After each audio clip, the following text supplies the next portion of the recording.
আজকে আমাদের পড়া হচ্ছে সূরা কুরাইশ। সূরা কুরাইশ আমরা বানান করে পড়বো ইনশাআল্লাহ।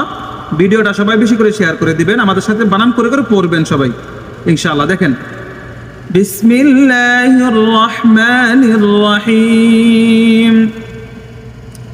লিইলাফি কুরাইশ, এখানে লামজের লি, হামজা ইয়াজের ই, লি ই, লাম খারা জবর লা, লি ই লা, এই লার মধ্যে এক আলিফ টান, লি ই এখানেও কি এক আলিফ টান, লি ই লা, ফাজের ফি, লি ই লা ফি, কফ পেশ কু, র ইয়া জবর রাই, কুরাই, শিন দুই জের শিন, কুরাইশিন, লিইলাফি কুরাইশিন, ওয়াকফ করিলে কি হবে কুরাইশ, যেমন লিইলাফি কুরাইশ।